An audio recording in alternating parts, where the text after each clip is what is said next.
Back from the dead.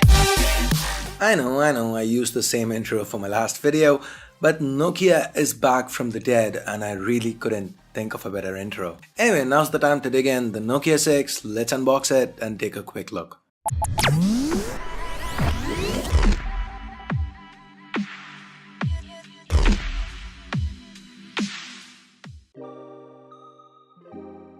Opening up the box, we've got the Nokia 6 itself. Let's take it out of the protective plastic and set it aside for the time being.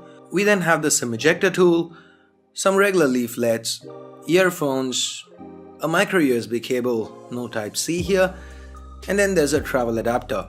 So that's it for what's in the box. Let's now quickly get back to the Nokia 6 itself. But before we do, here's a quick snippet from my first boot video. Hearing that for the first time brought back memories. By the way, the Nokia 3650 was my first phone. What was yours? Let me know in the comments below. The Nokia 6 features a unibody metal design. We've got 2.5D glass to the front and a matte finish to the back. This is Series 6000 aluminium here. With its chamfered edges, the Nokia 6 screams premium. Feels nice in hand too. Quite sleek, 8.5mm thick and weighing in at around 170 grams. Let's now take a closer look at what's where. To the front, on top, we've got the notification LEDs, sensors, a earpiece that doubles as a speaker, an 8MP camera, and the Nokia branding. That's followed by a 5.5-inch Full HD IPS LCD display, meaning a pixel density of around 400 pixels per inch. That's quite sharp for the segment. We've then got back and recent app capacitive keys that are backlit. They aren't centered and that kinda triggers the OCD in me. Anyway, the home key is not backlit, but this is a capacitive key that doubles as a fingerprint scanner. Initial impressions feels quite quick and responsive. To the back, we've got a secondary noise cancelling microphone, a 16MP camera with a dual tone dual LED flash and Nokia branding. I love how the antenna bands are hit here. Kinda iPhone-esque, but with the same color tone, so nice. The 3.5mm headphone jacks present up top, volume rockers to the right, primary microphone, micro USB port and the speakers reside at the bottom. To the left, we've got a hybrid tray, meaning you can add either 2 SIM cards or a SIM and a micro SD card. While the Nokia 6 feels very premium, the chip inside's anything but. This phone's powered by the entry-level Snapdragon 430 chip.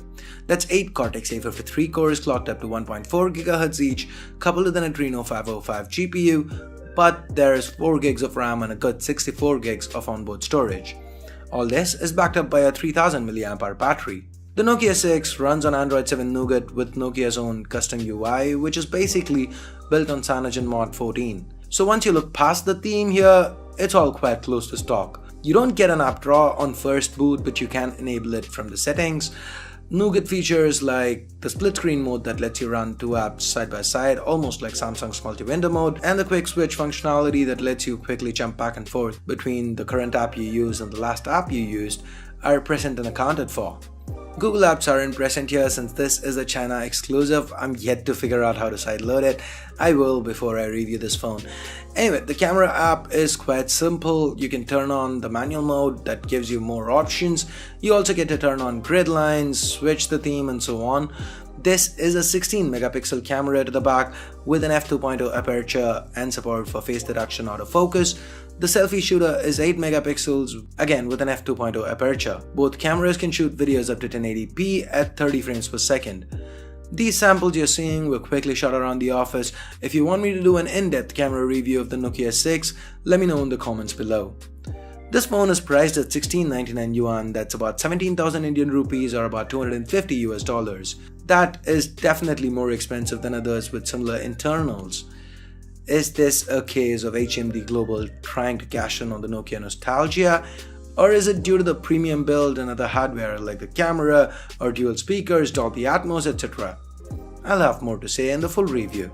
So that's it for this quick unboxing video. If you have any video requests for the Nokia 6, head on over to the comments below. If you do want to pick a Nokia 6 up, I'll leave direct links in the description below. Use them if you want to help the channel out. And give this video a thumbs up if you liked it, vote it down if you didn't. For more videos like this including that full review, hit that subscribe button down below if you haven't already. If you're already subscribed, do this to make sure you get notified as soon as a video goes live on C4 Retech. And now that we're done with all this, you can click the video that just popped up and continue watching more C4E Tech content. Thanks a lot for watching. Till next time, this is Ash here from C4E Tech signing off. You guys have a great day. Bye bye now.